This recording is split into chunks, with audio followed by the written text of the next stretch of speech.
राधेश्याम सपने में आए, राधेश्याम सपने में आए। दहिया पी गए सारा रा रा रा रा रा रा, राधेश्याम सपने में आए। ओम विघ्नाध्वांत निवारणैकतरणिर् विघ्नाट्विहं विवाट विघ्नाव्याकुलाभिमानकरुणो विघ्ने विपञ्चानना विघ्नो तुङ्गगिरिप्रभेदनपविर् विघ्नाम्बुधिर्वाडो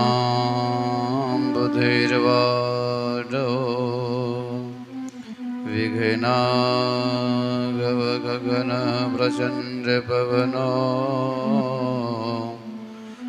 विघ्नेश्वरः पातु माम्।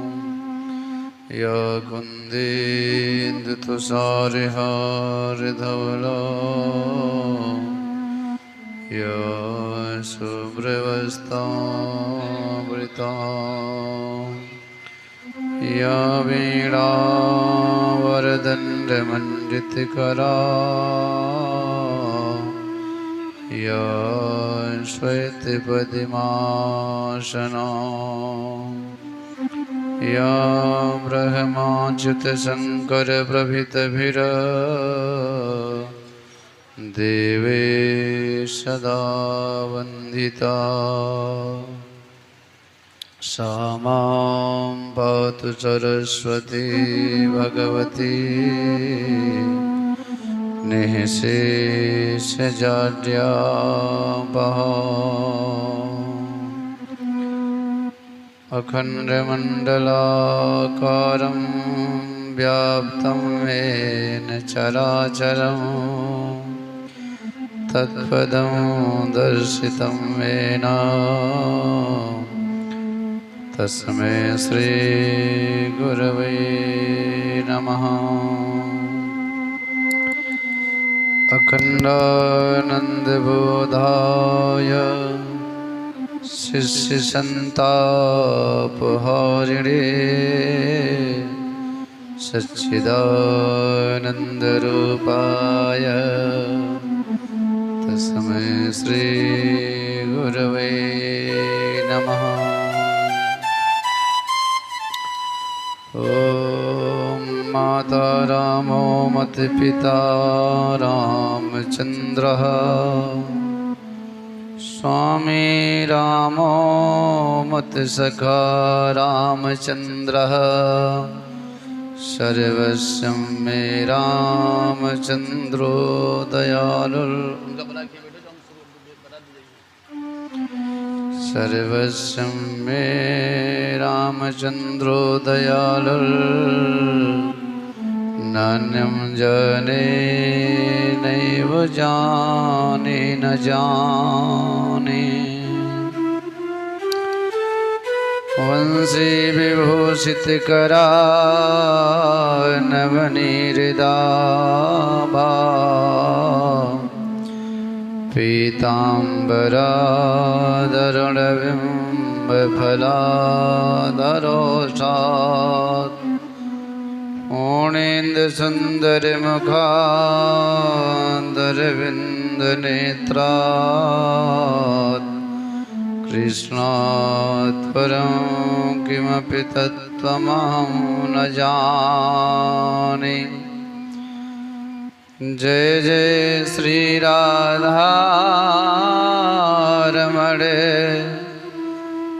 जय जय नवल किशोर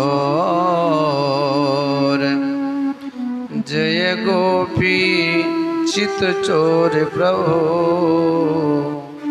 श्री जय जय माखन चोर।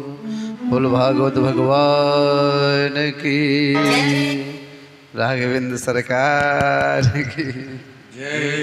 परम मंगल में प्रार्थना अखिलेश्वर कारण करुणा वर्ण वाले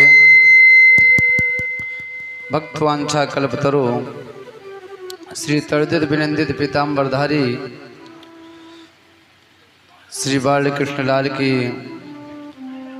वांगमयी प्रतिमूर्ति श्रीमद् भागवत महापुराण।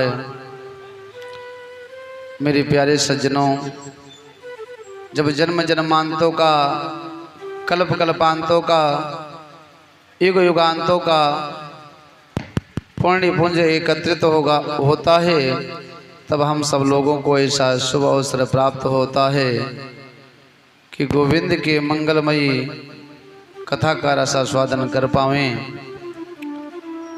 क्योंकि जन्म जन्म के पुण्य जब होते हैं एक संग, ताहि मलिनता धोई के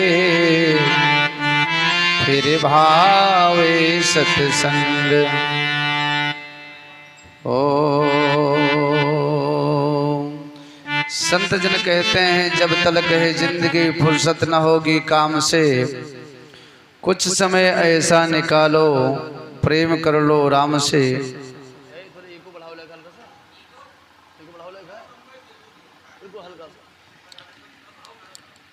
हेलो, इसलिए समय निकाल कर वहाँ पर पहुँचने का प्रयास करना चाहिए जहाँ पर गोविंद का मंगलमयी कथा चल रहा हो, सत्संग हो रहा हो, वहाँ पर पहुँचने का प्रयास करना चाहिए। क्योंकि बड़े भाग्य मानुष तन पावा, सुर दुर्लभ सदग्रंथ ही गावा। साधन धाम मोक्ष करे द्वारा, पाहि न जेहि परिलोक समारा। इस साधनों का धाम है मनुष्य का तन। इसलिए सज्जनों, समय निकाल कर कथा में पहुंचने का प्रयास करना चाहिए। चलें, सर्वप्रथम अपने मन वाणी को पवित्र करने के लिए बार प्रभु के नाम का संकीर्तन, तदोपरांत गोविंद के मंगलमयी कथा का रसास्वादन किया जाएगा। ना राम नाम लेने ना कृष्ण नाम लीनो, तन भरी जवानी में तू डूब के मर जा रे चुल्लू भर पानी में। तू डूब के मर जा रे चुल्लू भर पानी में। राम नाम लेनो, राम नाम लेनो,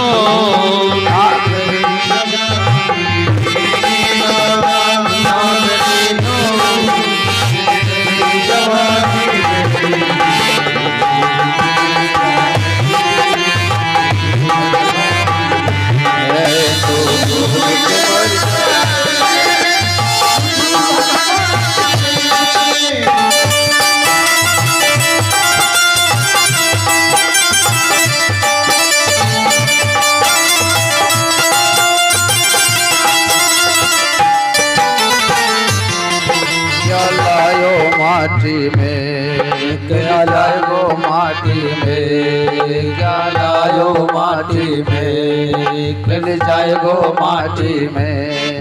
एक दिन काया तेरी कस जाएगी काटी में, एक दिन काया तेरी कस जाएगी काटी में। पानी कब बोला है, पानी कब बोला है, पानी कब बोला है, पानी कब बोला है। मिल जाएगा पानी में, तू डूब के मर जा रे चुल्लू भर पानी में। तू डूब के मर जा रे चुल्लू भर पानी में।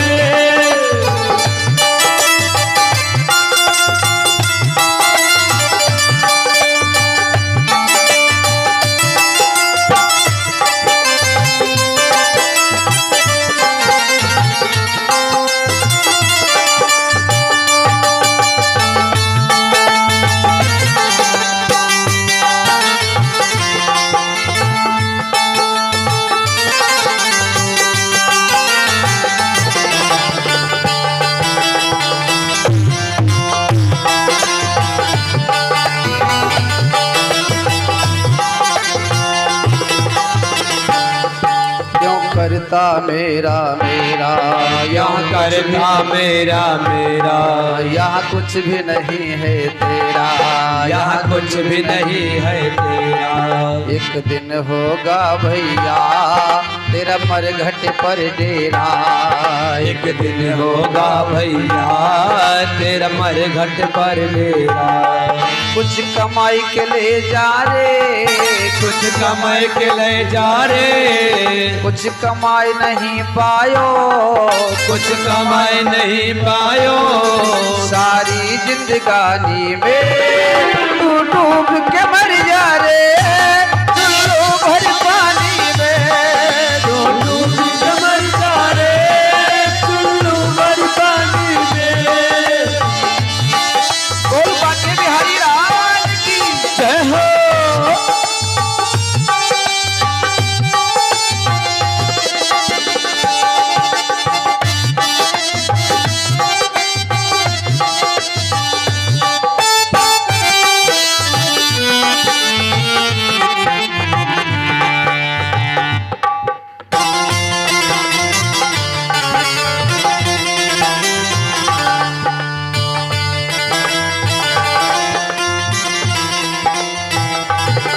गर सच्ची भक्ति है, और सच्ची भक्ति है, भक्ति में शक्ति है, भक्ति में शक्ति है। गर सच्ची भक्ति है, कर सच्ची भक्ति है, भक्ति में शक्ति है, भक्ति में शक्ति है। या भक्ति से भैया मिल जाएगी मुक्ति है, या भक्ति से भैया मिल जाएगी मुक्ति है। बालापन तू खोयो, बालापन तू खोयो, सारा जीवन खोयो, सारा जीवन खोयो। तन बालापन खोयो, तन बालापन खोयो, सारा जीवन खोयो, सारा जीवन खोयो। ये आना कानी में तू डूब के मर जा रे, चुल्लू भर पानी में तू डूब के मर जा रे, चुल्लू भर पानी में। डूब के मर जा रे, चुल्लू भर पानी में। राम नाम ले लो, नारायण नाम ले लो, कृष्ण नाम ले लो, ना कृष्ण नाम ले लो। तन भरी जवानी में डूब के मर जा रे, चुल्लू भर पानी में तो डूब के मर जा रे, चुल्लू भर पानी में। डूब के मर जा रे, चुल्लू भर पानी में।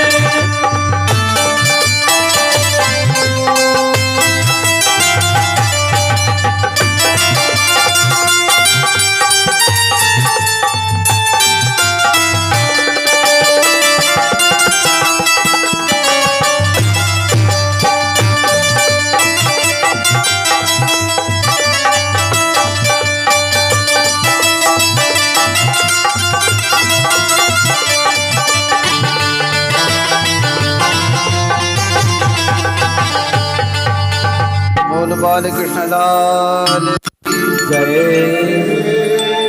श्री राघवेंद्र सरकार की जय। चले अपने प्रसंग पर पहुंचे। श्री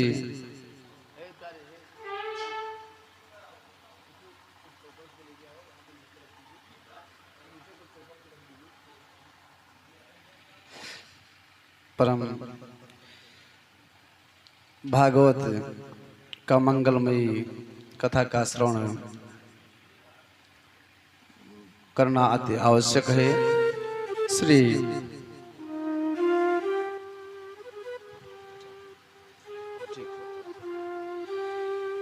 श्री सुखदेव जी सुखदेव जी श्री राजा परीक्षित को भगवान के मंगलमयी कथा का रसास्वादन करा रहे हैं। स्वयंभू मनु की 3 पुत्रियां थी।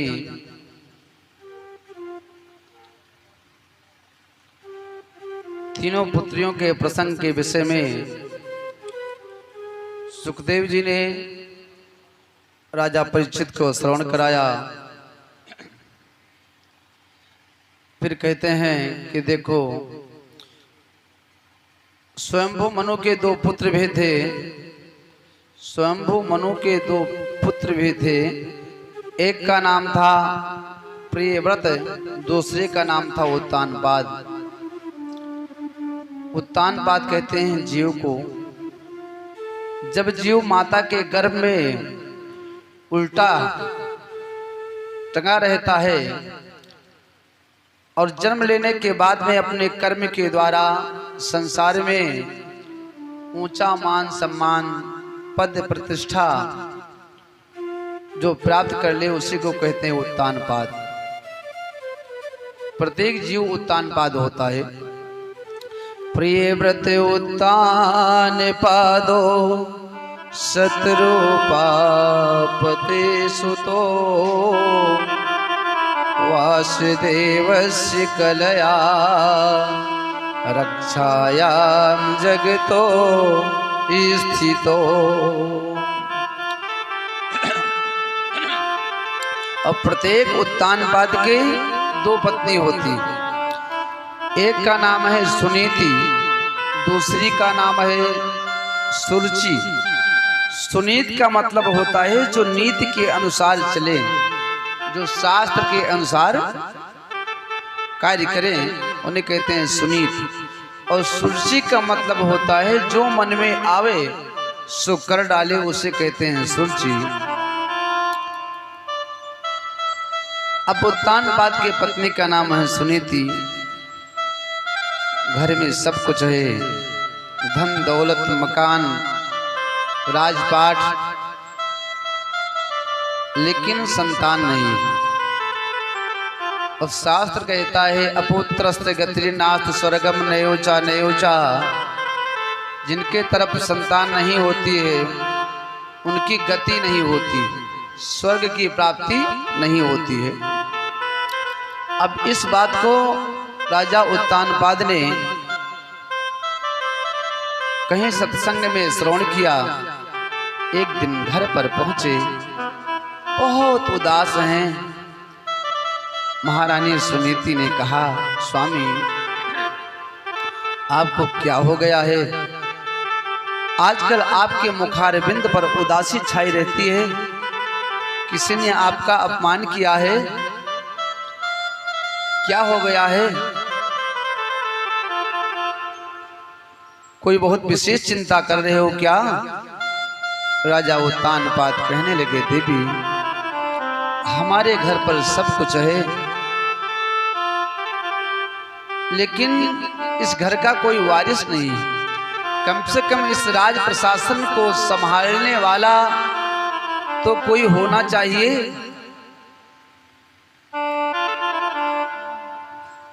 तो सुनीति ने कहा कि राजन आप ऐसा करो, आप अपना दूसरा विवाह कर लो, तो हो सकता है पुत्र रत्न की प्राप्ति हो जाए। मैं आपको पुत्र नहीं दे सकी तो राजन आप दूसरा विवाह कर लो, तो परमात्मा की कृपा से हो सकता है आपको पुत्र रत्न की प्राप्ति हो जाए। राजा उत्तानपाद ने कहा, देखो मैं दूसरा विवाह नहीं कर सकता हूं। क्यों? क्योंकि एक म्यानी में 2 तलवार नहीं रह सकती। मौत एक बार आती है, जीवन से छुटकारा मिल जाता है, लेकिन जब घर में सवत आ जाएगी तो आए दिन मृत्यु के समान दंड प्राप्त होगा, दुख प्राप्त होगा। राजा उत्तानपाद कहते हैं, देखो है मौत बुरी फिर भी अच्छी, जो एक बार ही आती है, जो एक बार ही आती है, जो एक बार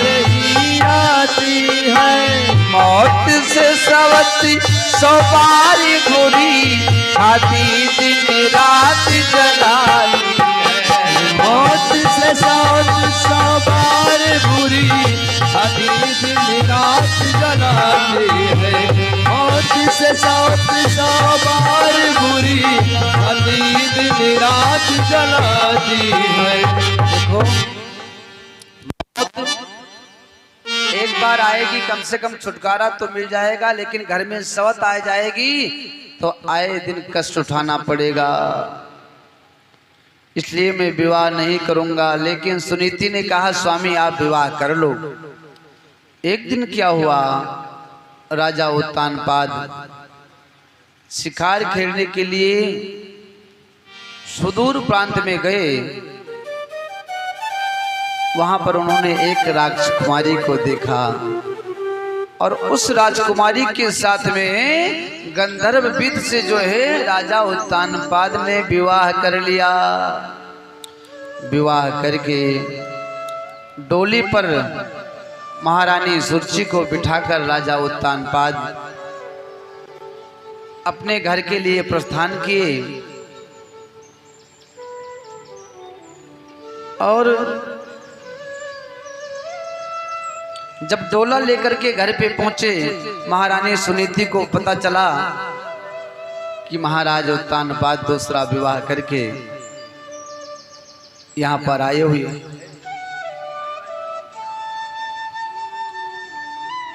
तो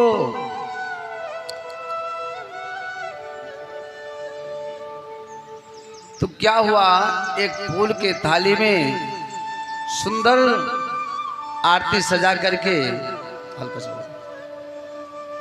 बस, फूल के थाली में आरती सजा कर लेकर चलती हैं। और जैसे लेकर पहुंची, आरती उतारने लगी। सुरुचि ने कहा ये कौन है? राजा उत्तानपाद कहते हैं ये मेरी बड़ी पत्नी है, ये आपकी जेठानी है। सुरुचि ने कहा सुनो, मुझे आपके घर में नहीं रहना है, मेरे डोले को यहाँ से ले चल के मेरे मैके पहुँचा दीजिए, मुझे यहाँ पर नहीं रहना है। राजा ने कहा क्यों नहीं रहना है, ये तो बताओ। तो सुरुचि ने कहा देखो एक म्यानी में कभी 2 तलवार नहीं रह सकती है, इसलिए मुझे यहाँ नहीं रहना है, मुझको यहाँ से वापस कर दीजिए, जहाँ से लेकर आए हैं ना हमको सुरक्षित वहीं पर पहुँचा दीजिए। सुनीत ने मन में सोचा कि यदि यहाँ से डोला जाएगा, यहाँ से डोला चला गया तो राजा का बड़ा अपमान होगा समाज में। सुनीति रोने लगी और सुरुचि से कहती है देखो तुम क्यों वापस जाना चाहती हो? तो सुरुचि ने कहा जब तक आप घर पर रहोगी ना तो आप हमसे बड़ी हो, तो ये राज प्रशासन की चाबी सब आपके हाथ में रहेगी, आप घर की मलकिन बनकर घूमोगी, तो मुझे आपके रहते हुए मलिकाना नहीं मिलने वाला, मुझे तो दासी बनकर रहना पड़ेगा ना। तो यदि आपको मुझे घर में रखना है तो राज प्रशासन की जो चाबी है ना ये मुझे प्रदान कीजिए और तुम्हें दासी बनकर रहना होगा। सुनीति ने कहा मुझे सब कुछ मंजूर है। फिर सुनीति कहती है तुम चलो संभालो जा घर को, मैं तेरी दासी बन जाऊंगी, तुम चलो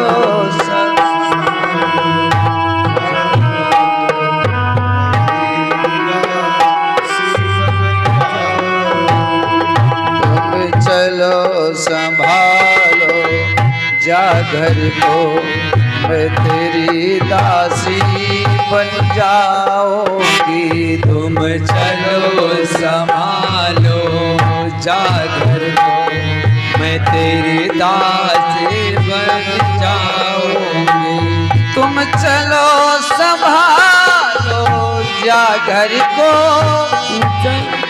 मैं तेरी दासी बन जाऊंगी, तुम चलो संभालो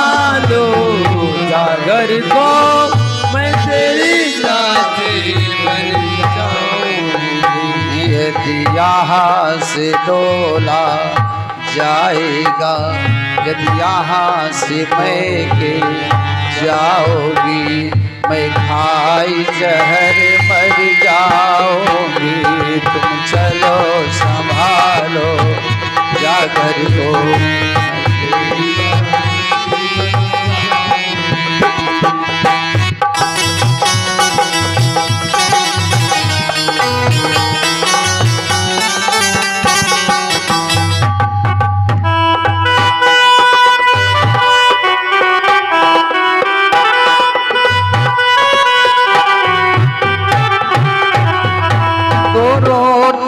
मोहे देती रहना, मैं तेरा लल्ला खिलाऊंगी।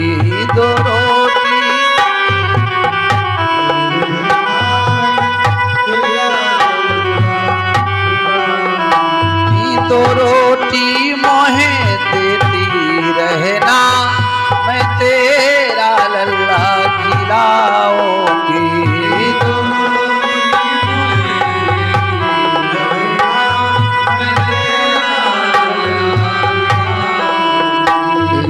जब तक शयन करो देवी, मैं तेरो चरण दबाऊंगी।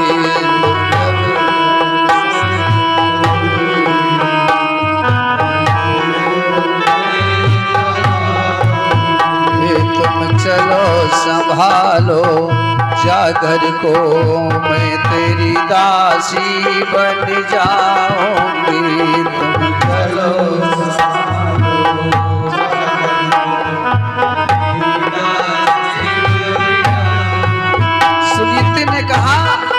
आप अपने राज प्रशासन को संभालो, मैं आपकी दासी बन जाऊंगी। लीजिए चाबी। राजघराने की चाबी सुनीति ने अपनी सौत को सौंप दिया और सुरुचि ने चाबी पाने के बाद क्या किया, सुनीति को घर से ही निकाल दिया, बेघर बना दिया। अब देखो, छोटी रानी सुरुचि के प्रति राजा उत्तानपाद के हृदय में अत्यधिक प्रेम होने के कारण सुनीति को घर से निकाल दिया, बेघर बना दिया। लेकिन हमारे परमात्मा की कुछ और ही इच्छा थी। सुनीति जंगल में कुटिया बनाकर रह रही है। सुरुचि के पुत्र नहीं हुआ। देखो, पुत्र के लिए ही राजा उत्तानपाद ने दूसरा विवाह गंधर्व विद से किया, लेकिन दूसरा विवाह किया, उसके पुत्र नहीं हुआ। जो बड़ी पत्नी सुनीति है, परमात्मा के कृपा से सुनीति ने गर्भ धारण किया। समय व्यतीत हुआ तो सुंदर पुत्र रत्न को उत्पन्न किया, जिसका नाम पड़ा ध्रुव। अब जहाँ कहीं मैया जाती है ना, अपने छोटे से बालक को लेकर जाती हैं, स्वयं जाती हैं, संतों के चरणों में प्रणाम करती हैं और कहती हैं, बेटा चलो बाबा जी के चरणों में प्रणाम करो, संतों के चरणों में प्रणाम करो। देखो, बच्चे जो होते हैं ना, बच्चों का प्रथम गुरु कौन होता है? माता। माता ही प्रथम गुरु होती हैं अपने बालक की। माता चाहें तो अपने पुत्र को चोर बना दें, डाकू बना दें, जेब कतरा बना दें, और माता चाहें तो अपने पुत्र को सुंदर संस्कार दे करके एक संस्कारी बना दें, संत बना दें, महात्मा बना दें। क्योंकि जब मिट्टी का कोई पात्र बनाया जाता है, तो जब मिट्टी नरम होती है ना, कच्ची मिट्टी में जो आप निशान बना दोगे, पकने के बाद वो बिल्कुल चमकता रहेगा। अब आप कहो मैं मटकी पका लूँगा, फिर उसमें फूल बनाऊंगा, कोई निशान बनाऊंगा, तो मटकी भले फूट जाए लेकिन बनने वाला नहीं है। तो जब बेटा छोटा होता है, उस समय जो संस्कार उसको दिया जाता है ना, वो उसके चित्त में चिपक जाता है। एक दिन मैया सुनीति संतों के पास जाती हैं, बाबा बाबा मैं आपको प्रणाम करती हूँ। संतों ने और कहा, बेटी आप मुझसे कुछ वरदान मांगो, आपको क्या चाहिए? सुनीति ने कहा, बाबा आपके कृपा से मुझको सब कुछ प्राप्त है। हाँ, देना चाहते हो तो यही दे दो कि मेरी जो सवत है ना सुरजी, सुरजी के कोई पुत्र नहीं है, उसके भी एक पुत्र हो जाए। संतों ने कहा, बेटी अरे जिस रानी के कारण राजा ने तुमको घर से निकाल दिया, बेघर बना दिया, और उसी रानी सुरजी के लिए पुत्र की कामना करती हो। हे बेटी, तुमने कहा है तो पुत्र तो जरूर होगा सुरजी के, लेकिन तेरा पुत्र जो है ना वो यशस्वी होगा, मनस्वी होगा, तेजस्वी होगा। समय व्यतीत हुआ तो सुरजी के भी एक पुत्र हुआ जिसका नाम पड़ा उत्तम। क्या नाम पड़ा? उत्तम। धीरे धीरे उत्तम भी थोड़ा बड़ा हुआ। एक दिन क्या हुआ कि उत्तम अपने पिता के गोदी में बैठा हुआ था। ध्रुव जी खेलते खेलते वहां पर पहुंचे। एकदा सुरजे पुत्र मंक मारो फिलालयन, उत्तमं नार रोचंतम ध्रुवं राजा अभिनंदत। अब एक दिन उत्तम अपने पिता उत्तानपाद के गोदी में बैठे हुए थे कि ध्रुव जी धीरे धीरे चलते हुए पिताजी के गोदी में बैठने का प्रयास करने लगे। अच्छा, वहां पर खड़ी थी सुरजी। अब सुरजी ने जैसे देखा, अरे ये तो मेरे पुत्र की बराबरी कर रहा है। सुरजी दौड़कर पहुंची, ध्रुव जी के हाथ को पकड़कर धक्का दे दिया। खबरदार, आप राजा साहब के गोदी में नहीं बैठ सकते हो, इस गद्दी पर नहीं बैठ सकते हो। क्यों मैया, क्या ये मेरे पिता नहीं है? क्या ये खाली उत्तम के ही पिता हैं, मेरे पिता नहीं हैं? और ये मेरे पिता हैं तो मेरा भी तो अधिकार है इनके गोदी में बैठने का, इनके गद्दी पर बैठने का। सुरजी ने कहा, सुनो, ये आपके पिता तो हैं, लेकिन जितना इनका पिता होना जरूरी है उससे कहीं ज्यादा मेरा माता होना जरूरी है। और तुमको इस गद्दी पर बैठने का इतना ही शौक है तो सुनो, बालोवत्मानम अन्य स्त्री गर्भ संभृतम न्यूनम वेद भवान यस्य दुर्लभर्थे मनोरथा। देखो, तुमको इस गद्दी पर बैठने का ज्यादा शौक है तो जाकर जंगल में तपस्या करो, और तपस्या से जब भगवान प्रसन्न होकर कहें कि आप वर मांगो, तो उनसे यही वर मांगना कि हे प्रभु, मैं सुरजी के गर्भ में जाकर जन्म लूं, और जब मेरे गर्भ में आकर के जन्म लोगी तब आपको इस गद्दी पर बैठने का शुभ अवसर प्राप्त होगा। सुखदेव जी राजा परीक्षित से कहते हैं, राजन, इस झांकी का दर्शन करो और सोचो कि जिस गर्भ में ना आना पड़े उसके लिए जीव परमात्मा से प्रार्थना करता है कि प्रभु, ये जन्म मृत्यु का जो कुचक्र है ना, इससे मुझे छुटकारा दे दो, मुझे कभी गर्भ में जाना ही ना पड़े। और सुरजी आज कहती है कि मेरे गर्भ में आना है तो भगवान की पूजा करो।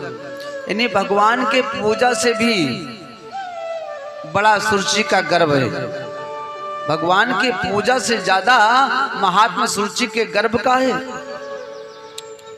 वाह भाई, हमारे तिवारी जी पलटूपुरवा से आए हैं। जहाँ भी कथा होती है, कथा के बड़े प्रेमी हैं, जैसे हमारे हनुमंत लाल जी हैं, रामचरित सुनबे को रसिया, तो इनका भी नाम है अमित, राशि है मेष, स्वामी है मंगल, हैं, और मंगल हनुमान जी का दिन होता है तो मिलते जुलते रहते हैं। सुखदेव जी कहते हैं, राजन, सुरुचि सोच रही है कि मेरा गर्भ तो बहुत बड़ा महान है, मेरे गर्भ में आने के लिए इनको भगवान की पूजा करनी पड़ेगी। अब सुखदेव जी कहते हैं जैसे कोई सर्प के पूंछ के ऊपर डंडा मार देना तो सर्प कभी भूल नहीं सकता है, ठीक उसी प्रकार ध्रुव जी लंबी लंबी श्वास लेने लगे और रोते हुए मैया के पास पहुंचे। जैसे सुनीति ने देखा कि मेरा लल्ला रो रहा है, मेरा एकलौता पुत्र रो रहा है, मेरे लल्ला को किसने रुलाया, दौड़कर अपने हृदय से लगा लिया, अंक में भर लिया और कहने लगी, हे पुत्र कि किसने मारा है मेरा दुलारा, इस दुखनी कराजी दुलारा,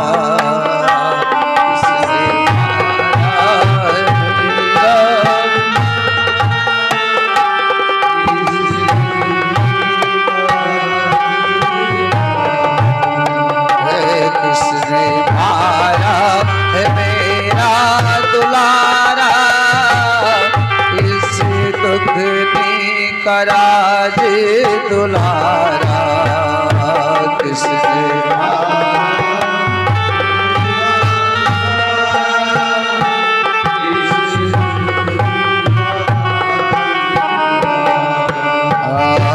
दिन फूटी एक सहारा, इस दुखनी कराज दुलारा,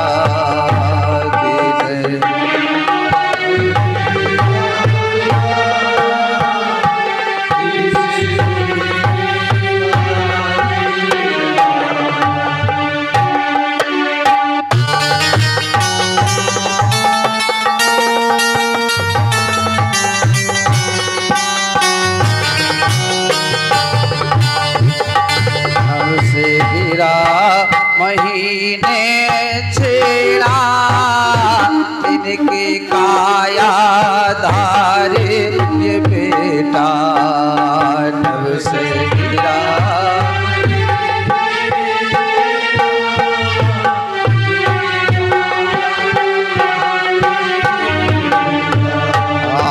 दिन फूटी का एक सहारा,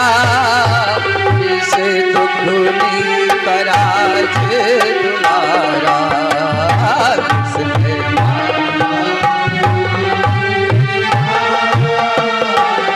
किसने सुनीति रो रही है, अपने पुत्र को हृदय से लगाया, बेटा आपको किसने रुलाया, मुझे बताओ आपको क्या हो गया लल्ला, अरे कुछ बोलो तो सही। फिर रो रो कर ध्रुव ने कहा, अरे अपनी सारी हाल, और हाथ पकड़ माँ ने कहा, यो मती रो रो कर ध्रुव जी ने बताया, मैया मैया कुछ भी हो जाए, छोटी मैया से मैं बदला लेकर मानूंगा। अरे आज छोटी मैया ने मुझे पिता के गोदी में नहीं बैठने दिया, गद्दी पर नहीं बैठने दिया, मैया तुम ही बताओ क्या मेरे पिता नहीं है राजा उत्तानपाद? यदि मेरे पिता हैं तो मैं उनके गोदी में क्यों नहीं बैठ सकता हूं? और छोटी मैया ने कहा है, राजा के गोदी में बैठना है, इस गद्दी पर बैठना है तो जाकर तपस्या करो, भगवान को प्रकट करो और उनसे आपको जब वरदान मिलेगा, जब आप वरदान मांगोगे कि मेरा जन्म सुरुचि के गर्भ से हो, तो परमात्मा के द्वारा वरदान पाकर जब मेरे गर्भ से जन्म लोगे तब आपको इस गद्दी पर बैठने का अवसर प्राप्त होगा। तो हे मैया मैं इसका बदला जरूर लूंगा। सुनीति ने अपने पुत्र ध्रुव के ऊपर, ध्रुव जी के मुख के ऊपर हाथ रखकर कहती है, सुनो बेटा कभी जीवन में दूसरों के अमंगल की कामना नहीं करना चाहिए। दूसरों का यदि अमंगल किया जाए बेटा तो पहले अपना अमंगल होता है। यदि आपकी छोटी मैया ने बताया हो कि भगवान को प्रसन्न करने के लिए आप कल चले जाना तो आज ही चले जाओ। आज के लिए बताया हो तो अभी चले जाओ। देखो हमारे लिए सबसे सौभाग्य की बात यह है कि वही माता माता कहलाने की योग्य होती हैं जिनका पुत्र परमात्मा का भक्त हो। क्योंकि मानस में हमारे बाबा जी कहते हैं कि पुत्रवती वती जग सोई, पुत्रवती वती रघुपति भगति जासु सुत होई, रघुपति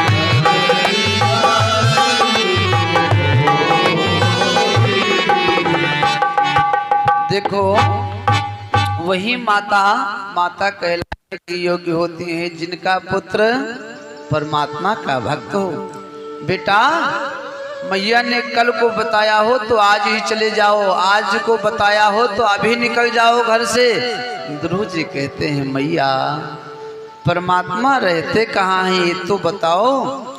तो मैया सुनीत कहती हैं कि हरि व्यापक भक्त समाना, हरि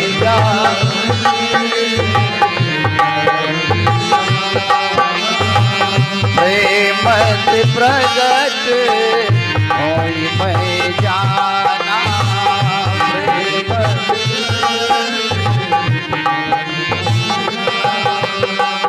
हरि व्यापक सरे, हरि व्यापक सरे पत्र समाना, प्रेम प्रगट होई मैं जाना।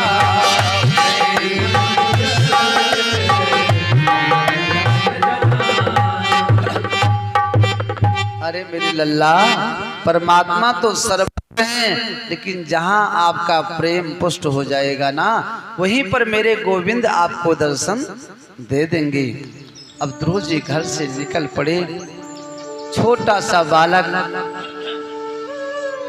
4.5-5 वर्ष की उम्र में घर से बाहर निकल पड़े। अब रास्ते में मिल गए नारद जी। नारद जी ने सोचा ओहो ये बालक तो बड़ा सुंदर है, ये मेरा शिष्य बनने के लायक दिखाई पड़ता है। लेकिन सुनो पहले परीक्षा लेकर देख लूं, यदि मेरे परीक्षा में पास हो जाएगा तब मैं इसको दीक्षा दूंगा। नारद जी पहुंचे तो ध्रुव जी ने प्रणाम किया। नारद जी ने आशीर्वाद दिया, बेटा आप किसके पुत्र हो? गुरुदेव मैं उत्तानपाद का पुत्र हूँ। राजा उत्तानपाद का नाम तो आपने सुना ही होगा और मेरी मैया का नाम है सुनीति। मैं जंगल में जा रहा हूँ भगवान को प्रसन्न करने, उनको प्रकट करने। नारद जी कहते हैं बेटा अभी आप बहुत छोटे हो और जंगल में भगवान नहीं रहते हैं, वहां पर बब्बर शेर रहता है। शेर बेटा तुमको नाश्ता कर जाएगा, वहां पर मत जाओ। ध्रुव जी ने कहा मेरी मैया ने कहा था बेटा परमात्मा सर्वत्र हैं, तो जब परमात्मा सर्वत्र हैं और शेर मुझे यदि खा भी ले, शेर मुझे कदाचित खा भी ले तो शेर के पेट में परमात्मा मुझे दर्शन दे देंगे। इतना विश्वास। नारद जी कहते हैं ये बताओ आप घर पर भोजन कैसे करते थे? स्वयं करते थे या आपकी मैया खिलाती थी? यदि स्वयं घर पर आपने भोजन किया होगा तो जंगल में भी बहुत से वृक्षों में फल लगे हुए हैं, तोड़कर आप पा सकते हो। ध्रुव जी ने कहा देखो नारद जी, मैंने कभी स्वयं भोजन नहीं किया। मेरी मैया अपनी गोदी में बिठा करके अपने हाथों से कभी मुझे दाल भात खिलाती थी और कभी दूध भात खिलाती थी। नारद जी कहते हैं भैया वही तो मैं कह रहा हूँ, इस जंगल में तेरी मैया नहीं बैठी है जो अपनी गोदी में बिठा करके अपने हाथों के द्वारा तुमको दाल भात दूध भात खिलाएगी। अरे बेटा वापस चले जाओ। तब ध्रुव जी कहते हैं सुनो, मेरी मैया ने मुझसे ये भी कहा है क्या कि जब दांत नहीं तब दूध दियो, जब दांत नहीं तब दूध दियो, अब दांत भयो कछु और भी देगो, जब दांत नहीं तब दूध दियो, अब दांत भयो कछु और भी देगो, जल में थल में पशु पक्षिन की सुध लेवती है सो मेरो भिले है, और काहे को सोच करत मन मूरख, और सोच किए कछु हाथ नहीं है। ध्रुव जी कहने लगे सुनो, मेरी मैया ने कहा है हमसे कि बेटा जन्म लेता है बाद में, जैसे गर्भ में बेटा आया कि मात्र स्तनों में परमात्मा दूध की व्यवस्था पहले ही कर देते हैं। बालक जन्म लेता है दांत नहीं होता, लेकिन जब दांत नहीं है तो कुछ खा तो सकता नहीं है, तो परमात्मा उसके लिए दूध की व्यवस्था कर देते हैं। तो ध्रुव जी कहते हैं जब दांत नहीं था तो मुझे परमात्मा ने दूध की व्यवस्था प्रदान किया, तो अब दांत हो गया है तो खाने की कुछ ना कुछ व्यवस्था जरूर प्रदान करेंगे। अरे जो जीव पृथ्वी के नीचे समाधि लेते हैं, 6-6 माह तक पृथ्वी के नीचे पड़े रहते हैं सुरंग बनाकर, उनको भोजन कौन देता है? जो जीव जल के भीतर रहते हैं उनको भोजन कौन देता है? ध्रुव जी कहते हैं जल में थल में नभ पच्छिन की सुध लेवत हैं सो मेरो भी ले हैं, और काहे को सोच करत मन मूरख, सोच किए कछु हाथ नहीं है। देखो नारद जी, मुझे परमात्मा पर पूर्ण विश्वास है कि मुझे भोजन जरूर प्रदान करेंगे, लेकिन सुनो, आप कहते हो कि मैं नारद हूं, लेकिन आप मुझे नारद जी नहीं दिखाई पड़ते हो। नारद जी ने कहा क्यों नहीं दिखाई पड़ता हूं? तो ध्रुव जी कहने लगे कि मेरी मैया ने कहा था जिनको नारद जी मिल जाते हैं उनको भगवान दर्शन जरूर देते हैं, लेकिन आप मुझे एक पाखंडी, एक बहुरूपिया दिखाई पड़ते हो, आप नारद नहीं हो सकते हो। नारद जी कहने लगे बेटा मैं ही नारद हूं, बेटा मैं आपकी परीक्षा ले रहा था, आप मेरी परीक्षा में पास हो गए। अच्छा देखो, परीक्षा लेकर तभी दीक्षा देना चाहिए। चेला को चाहिए कि दीक्षा लेने से पहले गुरु जी को खूब पहचान ले, और गुरु को चाहिए कि चेले के विषय में खूब जान ले, तब दीक्षा दें। एक बार एक चेला गया गुरु जी से दीक्षा लिया, तो गुरु जी बोले भैया दीक्षा ले लियो हो, अब आप जाओ।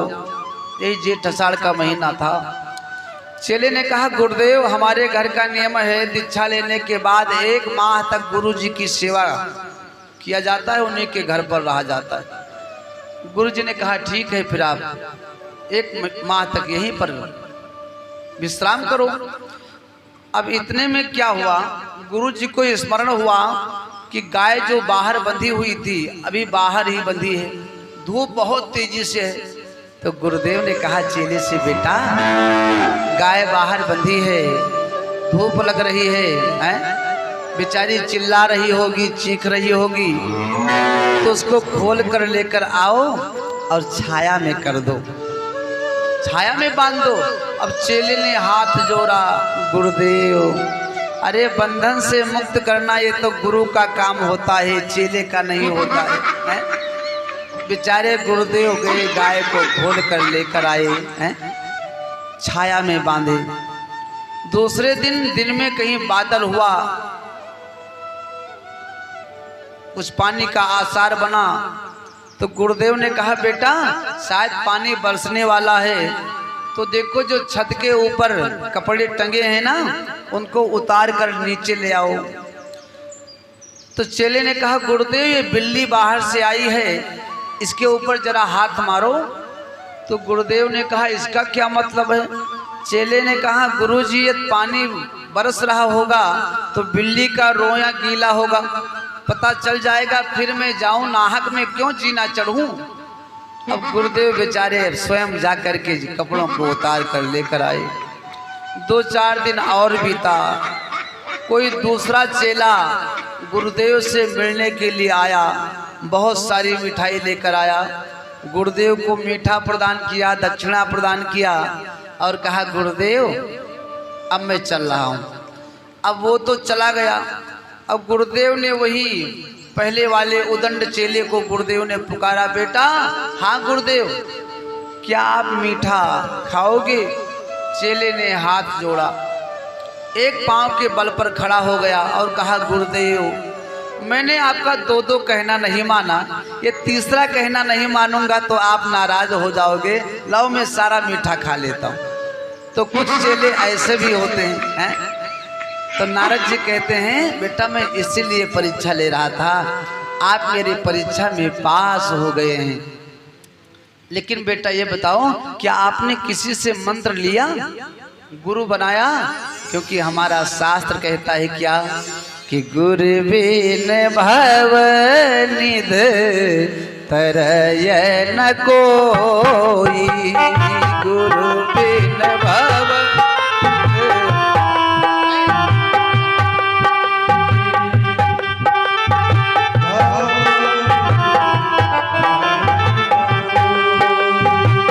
जब बिरंची शंकर सम होई,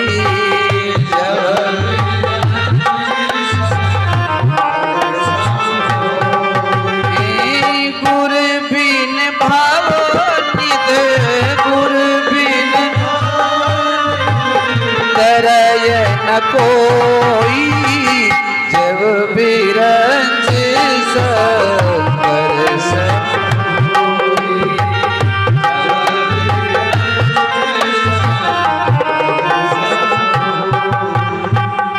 गुरु के बिना किसी का कल्याण नहीं हुआ है, चाहे भगवान शंकर ही क्यों ना स्वयं हो। इसलिए बेटा दीक्षा ले लेना चाहिए। ध्रुव जी कहते हैं गुरुदेव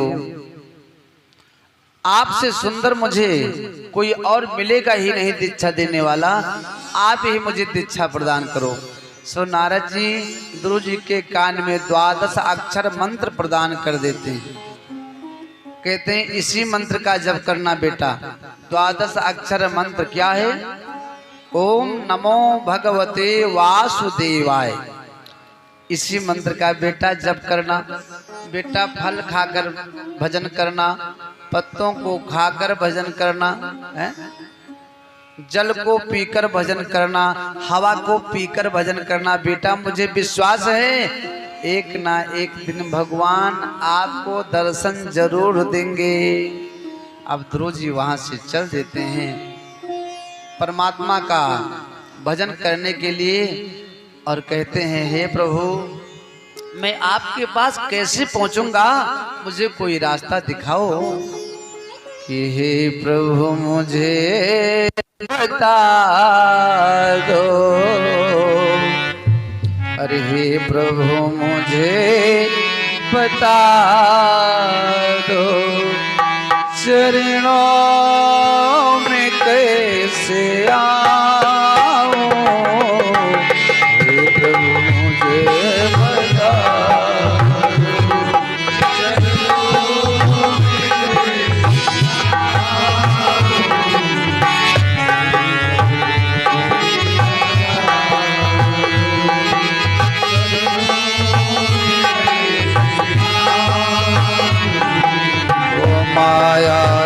बंधनों से, माया के बंधनों, अब मुक्ति कैसे पाओ, हे प्रभु मुझे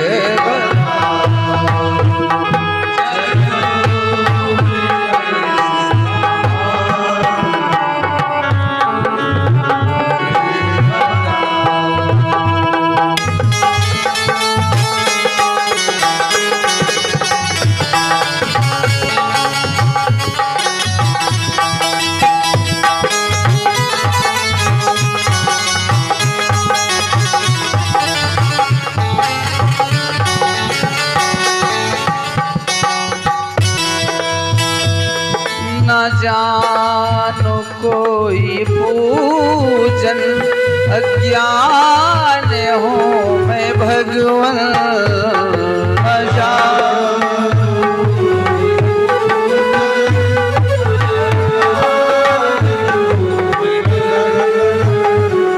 न जानो कोई पूजन, अज्ञान हो मैं भगवन,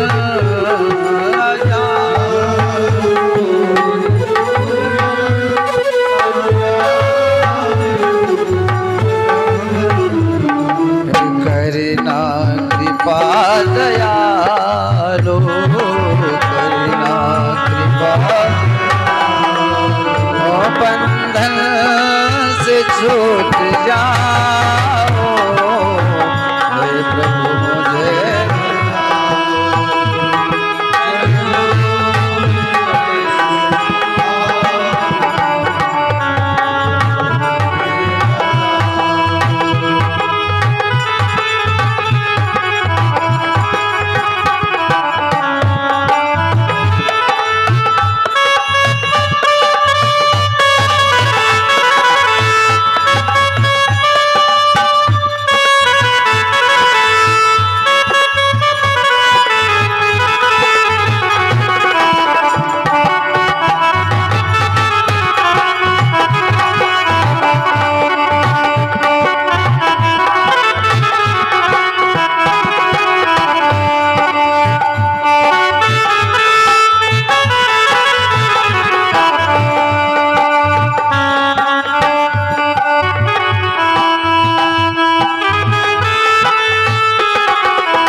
पतित स्वामी, तुम हो पतित पावन, मैं हूँ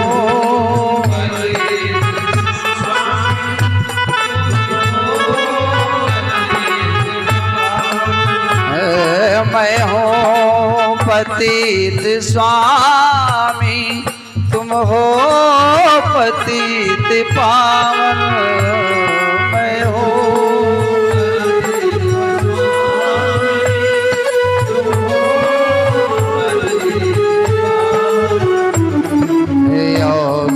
भरा हृदय, ओ गुण भरा हृदय, तुम्हें कैसे दिखाओ, हे प्रभु मुझे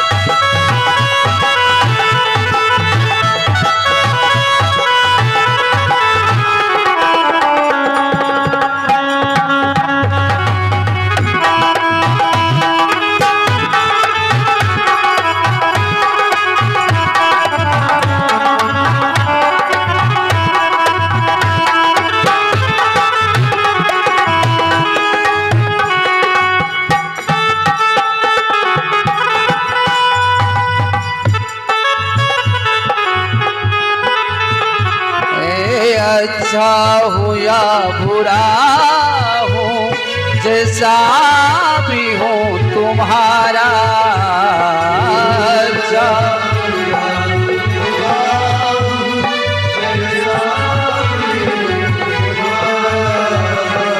अच्छा हो या बुरा हो, जैसा भी हो तुम्हारा,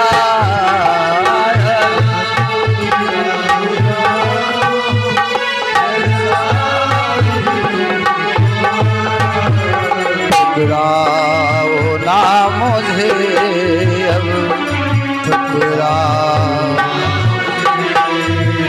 चरणों में सिर झुकाओ, मुझे बताओ।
न कीजे अपनी ही भक्ति दीजे,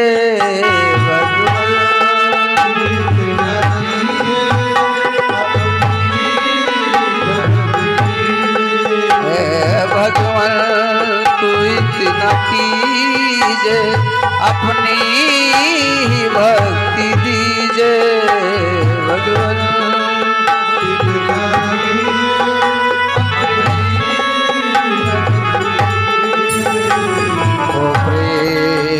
आप में ही हो प्रेम, आप में ही तुमको न भूल पाओ, मुझे बता।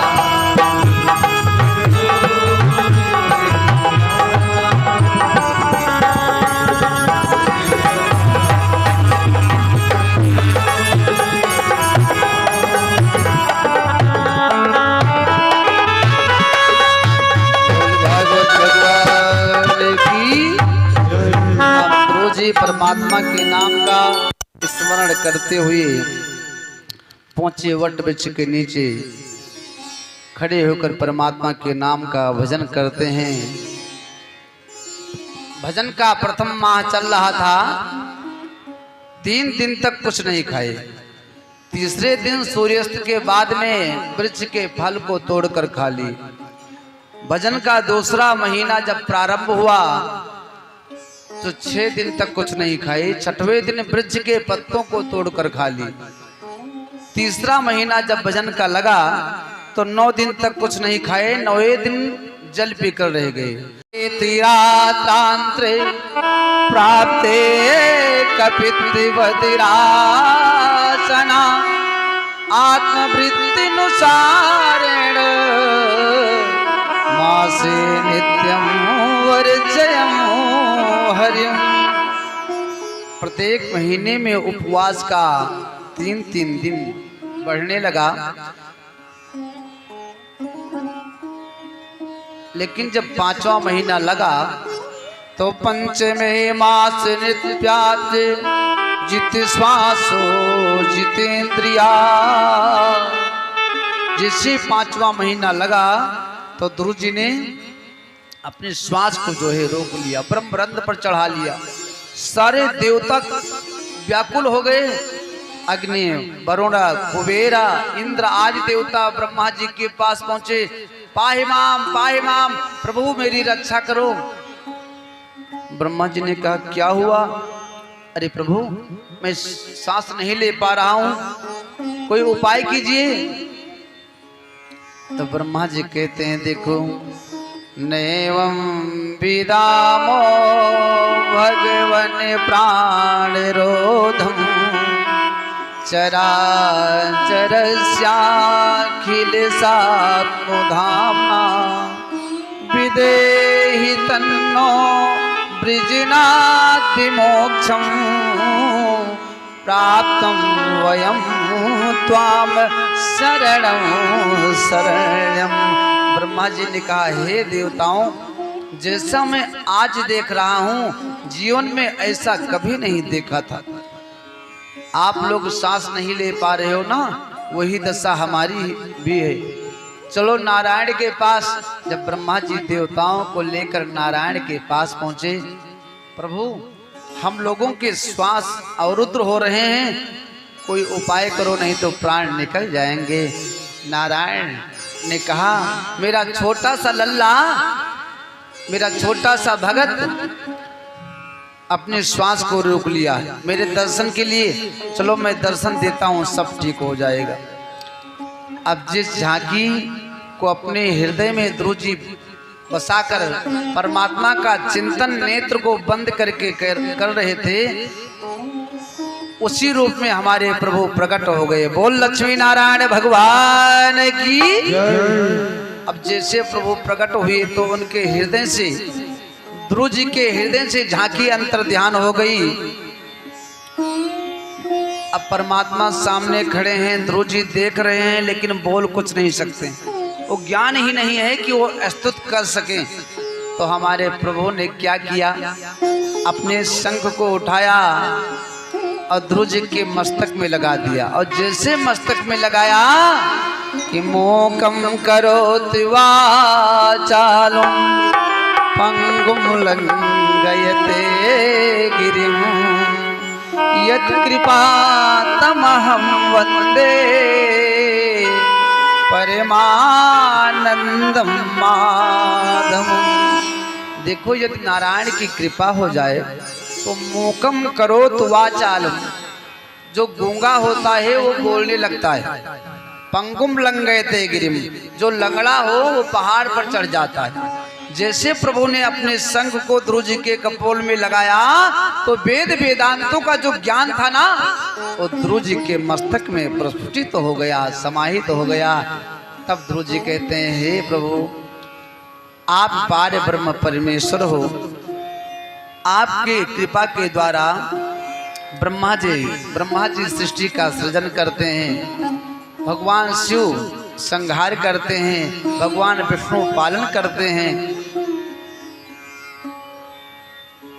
भगवान सूर्य देवता संसार को अपने प्रकाश से प्रकाशित करते हैं। और जो वनस्पतियों के अधिष्ठात्र देवता हैं चंद्रमा, वो शीतलता प्रदान करते हैं, पवन देवता हवा प्रदान करते हैं। ये सब आपकी कृपा से होता है। हे प्रभु, बिना आप के कृपा के वृक्ष के एक पत्ते भी नहीं हिल सकते हैं। भगवान कहते हैं, बेटा ये प्रार्थना बाद में करना, अब मैं आपको कुछ वरदान देना चाहता हूँ, क्या चाहिए? ध्रुव जी ने कहा, प्रभु मुझे कुछ नहीं चाहिए। नहीं, कुछ तो लेना होगा। तब ध्रुव जी कहते हैं, फिर यही दे दो कि आपकी भक्ति मुझे प्राप्त हो जाए, हमेशा मैं आपके नाम का स्मरण करता रहूं और मुझे कुछ नहीं चाहिए। नारायण ने कहा, बेटा वो तो आपको अनायास प्राप्त ही है, पहले आप अपने घर पर जाओ, राज प्रशासन को संभालो। जंगल में आने का मुख्य उद्देश्य था कि कुछ भी हो जाए मैं अपनी छोटी मैया को राजगद्दी पर बैठकर दिखाऊंगा। तो बेटा पहले जाओ, प्रशासन को संभालो, राजपाट का देखभाल करो। रह गई मेरी भक्ति की बात, तो वो तो आपको अनायास प्राप्त ही है। ध्रुव जी परमात्मा के चरणों में प्रणाम किए, वहां से चल दिए। और जब घर पर पहुंचे तो सबसे पहले अपनी छोटी मैया के पास जाते हैं, चरणों में सिर रख देते हैं, कहते हैं, मैया आप ये मुझे कटु वचन नहीं कहती ना, तो आज मुझे गोविंद का दर्शन नहीं होता।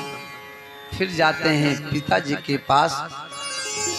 राजा उत्तानपाद से कहते हैं, पिताजी यदि छोटी मैया के प्रति आपके हृदय में अत्यधिक स्नेह नहीं होता तो आप मुझे जंगल में नहीं जाने देते।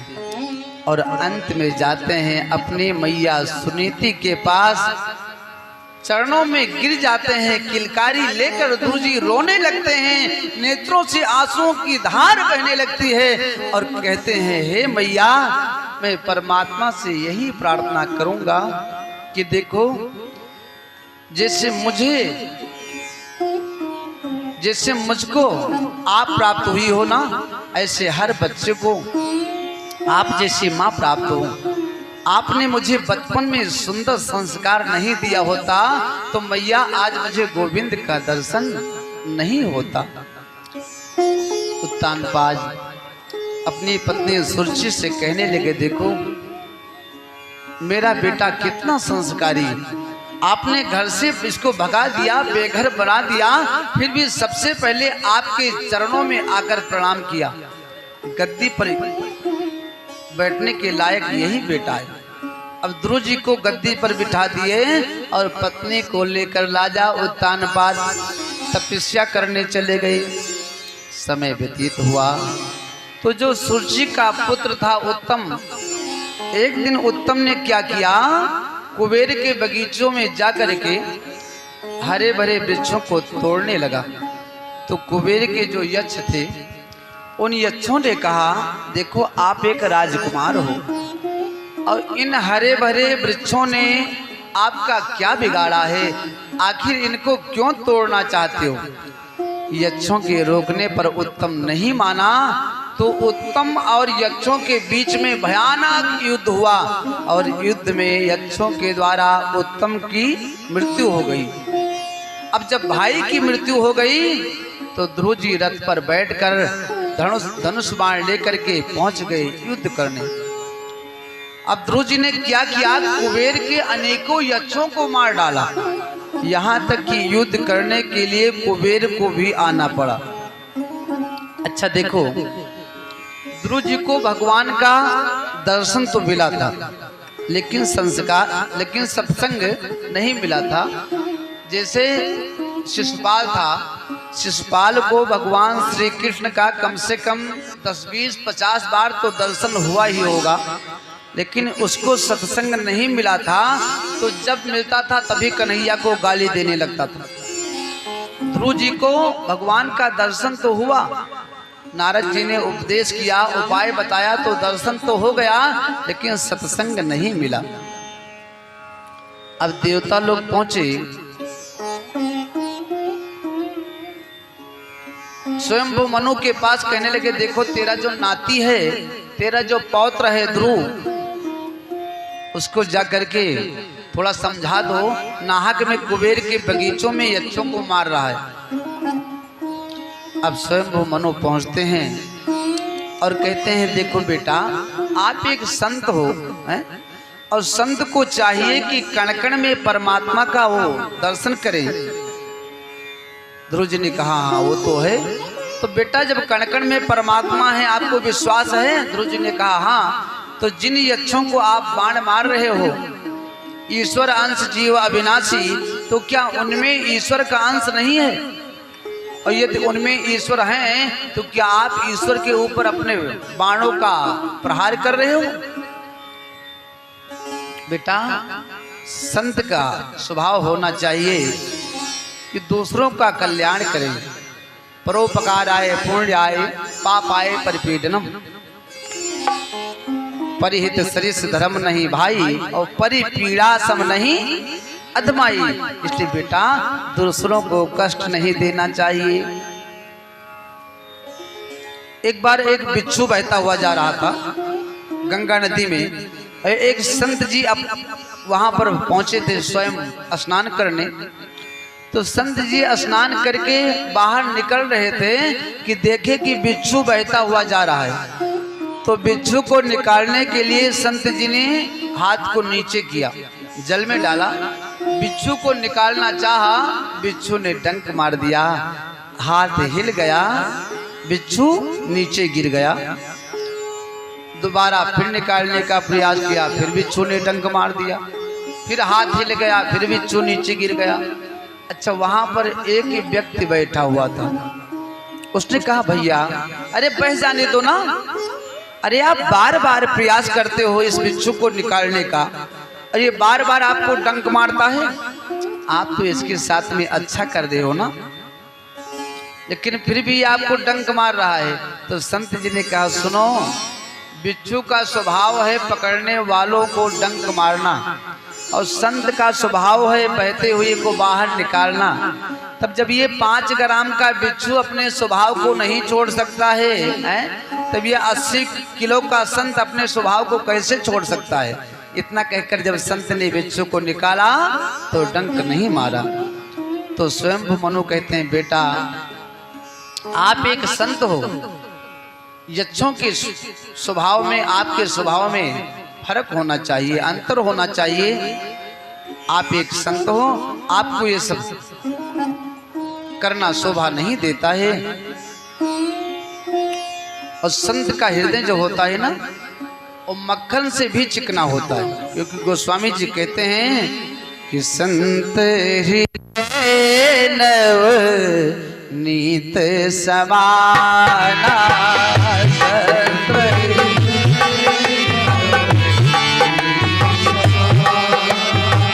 कहा करें पर कभी न जाना,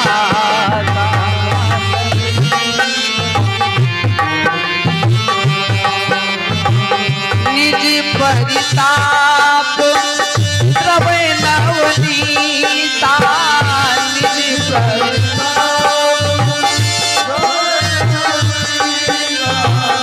संत हृदय पर दुख सुख नीता,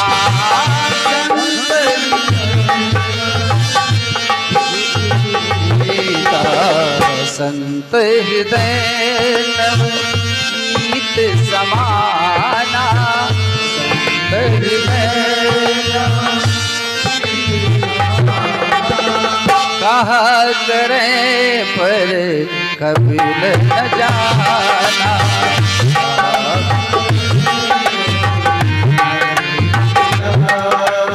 देखो गोस्वामी जी कहते हैं कि संतों ने, कवियों ने कहा है कि संत का हृदय मक्खन के समान होता है, लेकिन गोस्वामी जी कहते हैं वो कभी लोग जान नहीं सके, वो समझ नहीं सके। मक्खन को पिघलाने के लिए अग्नि की आवश्यकता होती है, लेकिन जो संत होते हैं ना, वो दूसरों के दुख को देख करके स्वयं द्रवित हो जाते हैं, पिघल जाते हैं। इसलिए संत का जो हृदय होता है वो मक्खन से भी कोमल होता है। बेटा आप एक संत हो, आपको ये शोभा नहीं देता है यक्षों को मारना। अब स्वयंभू मनु के समझाने पर ध्रुव जी ने युद्ध का त्याग कर दिया, जंगल में जा करके तपस्या किए।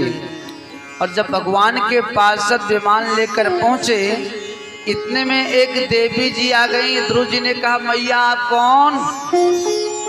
देवी जी ने कहा सुनो, मैं इस संसार की मालकिन हूँ, इस संसार की मलकिन हूँ मैं, और मेरा नाम है मृत्यु देवी। यहाँ पर चाहे कोई पंडित आए, पुजारी आए, राजा आए या नौकर आए, प्रधानमंत्री आए, लेकिन सबसे पहले जब जाना होता है तब मुझसे मिलता है। फिर वो कहीं भी जाए लेकिन सबसे पहले मुझसे मिलता है। यहाँ का नियम है कि जो भोजन सुबह बनता है वो सायंकालीन के समय बासी हो जाता है, सायंकालीन के समय बनता है वो सुबह खाने के योग नहीं रहता है। और सुनो, यहाँ पर जितने लोग आते हैं ना, मुझसे मिलकर जाते हैं, और फिर उनके शरीर की 3 गति होती है। क्या? शरीर को आप गाड़ दोगे तो कीड़े पड़ जाएंगे, फेंक दोगे तो गीदड़ खा जाएंगे, और यदि आप जला दोगे तो शरीर राख बन जाएगा। 3 ही गति होती कि आया है सो जाएगा, अरे राजा रंग फकीर और को सिंहासन चढ़ी चला, को बंधा जात जंजीर। जो आया है उसका जाना सुनिश्चित है। अब वो अच्छा कर्म किया होगा तो विमान पर बैठ कर जाएगा, बुरा कर्म किया होगा तो यमराज के दूत हाथ में जो है हथकड़ी लगाकर घसीटते हुए उसको लेकर जाते हैं, नरक में डाल देते हैं। मृत्यु देवी कहती हैं भैया आप कहीं भी जाओ, स्वर्ग जाओ, वैकुंठ जाओ या नरक को जाओ, लेकिन सबसे पहले मुझसे मिलकर फिर जाओगी। तो ध्रुव जी ने कहा ठीक है मैया मैं आपका कहना मानूंगा, लेकिन आप भी मेरा एक कहना मान लो।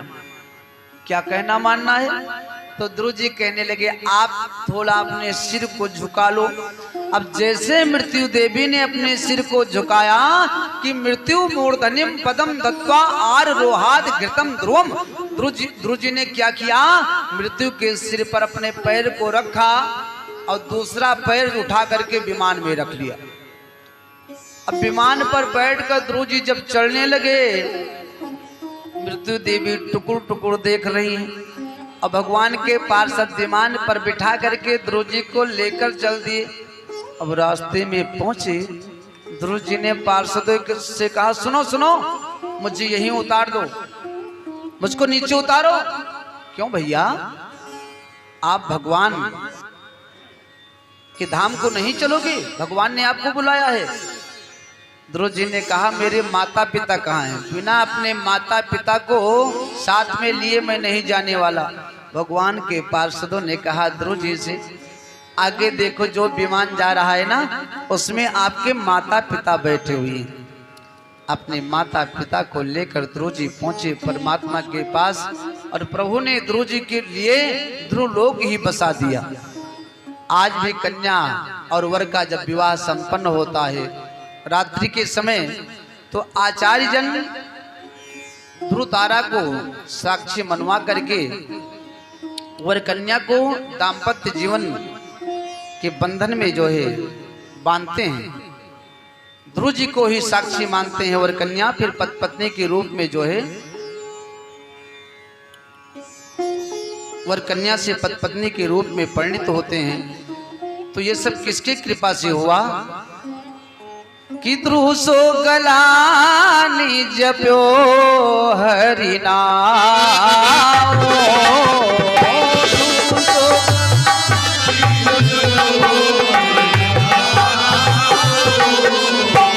पायव जलयनो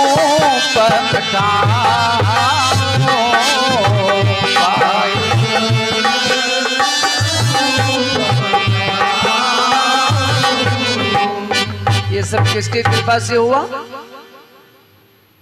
नारद की कृपा से। संत नारद ने समझाया और स्वयंभू मनु इन संतों का संस्कार मिलने के बाद ध्रुव जी आज भी ध्रुव लोक में चमक रहे हैं। इसलिए सज्जनों संतों का संग जरूर करना चाहिए, सत्संग जरूर करना चाहिए कि संतन के संग लाग रे पूरी अच्छी बनेगी।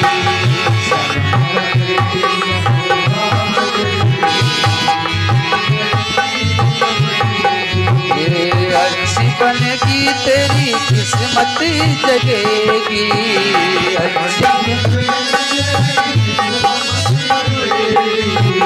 कोई तेरो बड़े भाग रे तेरी अच्छी बनेगी।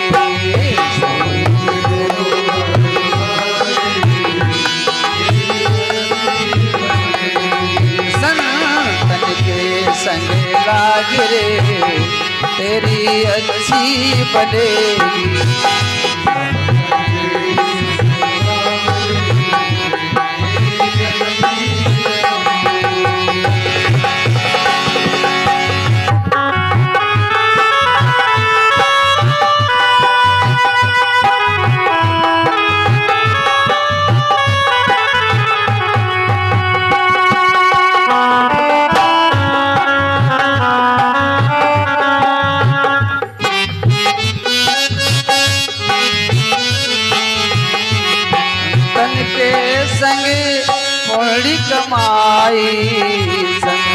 कर संग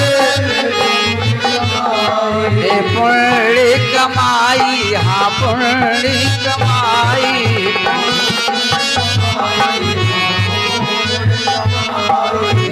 संतन कर संग पुण्य कमाई,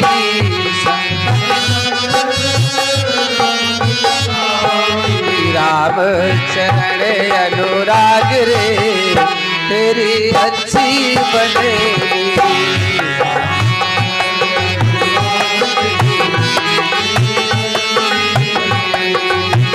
संतन के संग लाग रे तेरी अच्छी बनेगी।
हाथ दोनों निकाल लीजिए, ताली बजाते हुए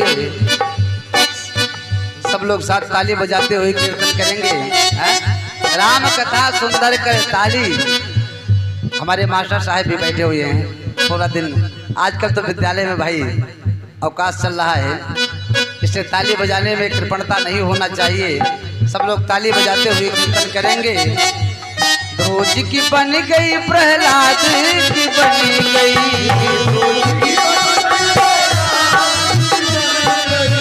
ध्रुज की बन गई प्रहलाद की बनी गई,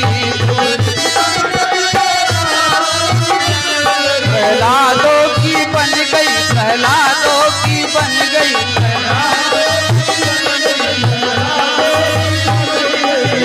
ध्रुज की बन गई प्रहलाद की बनी गई,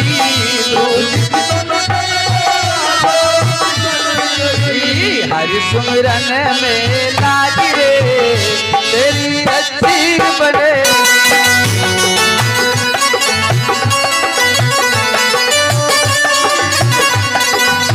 संतन के संग लाग रे तेरी अच्छी बने।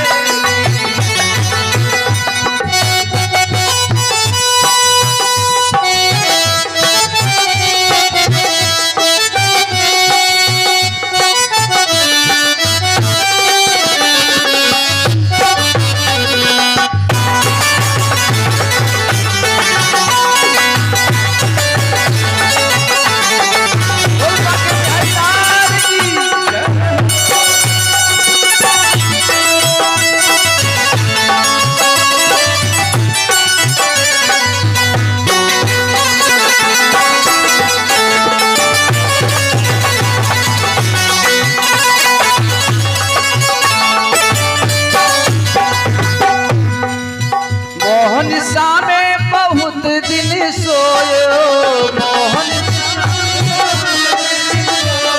बहुत दिन सोयो, बहुत दिन सोयो,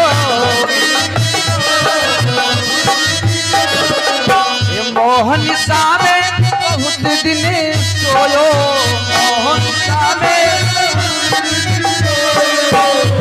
मोहनिसा जग सो निहारा और देखें स्वप्न अनेक प्रकारा। मोहनिसा में बहुत दिन सोयो, मोहन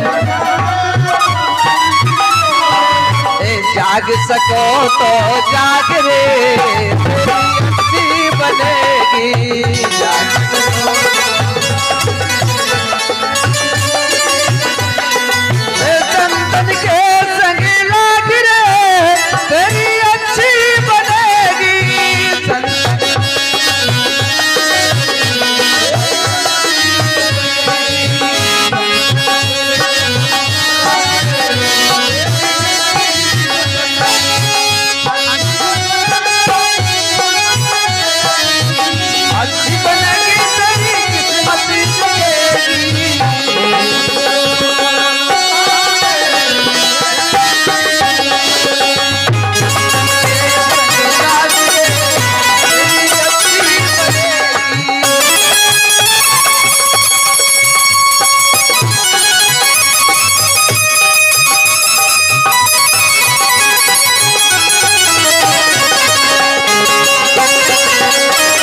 चलेगा है?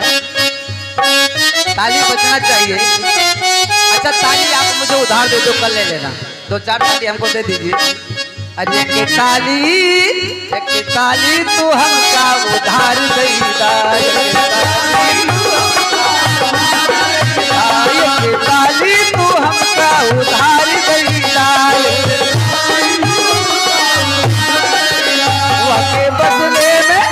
वाके बदले में क्या? यूपी बिहार क्या लेना? अरे वाके बदले में कान्हा का प्यार।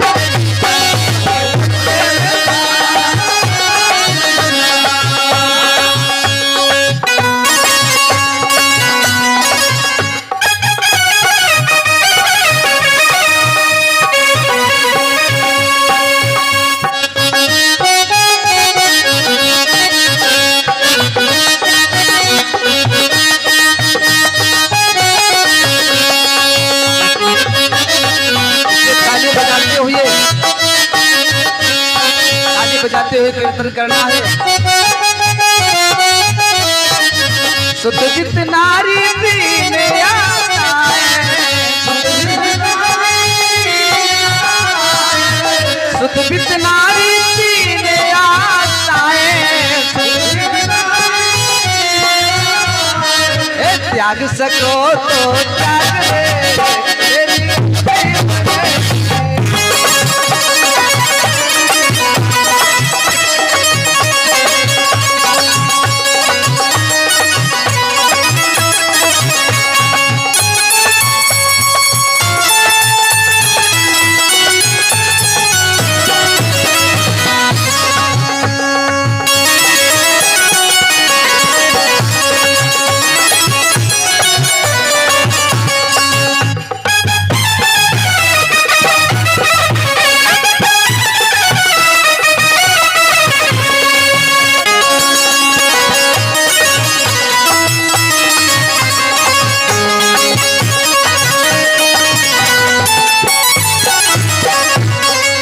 कहत कबीर सुनो भाई साधो, कहत कबीर सुनो भाई साधो, सुनो भाई साधो, सुनो भाई साधो।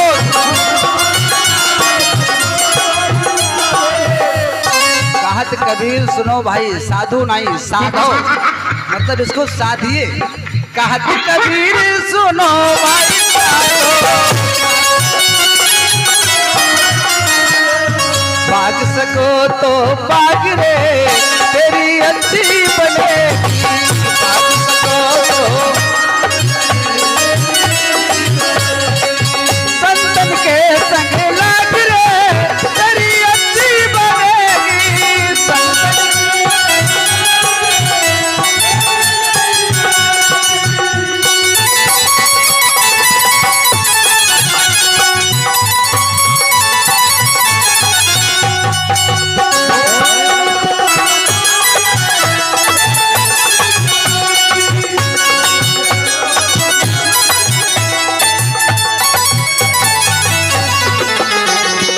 बाके बिहारी लाल की, राघवेंद्र सरकार की। रात शाम सपने में आए, रात शाम सपने में आए, दहिया पी गए सारा रा रा रा रा रा रा। रात शाम सपने में आए, रात शाम सपने में आए।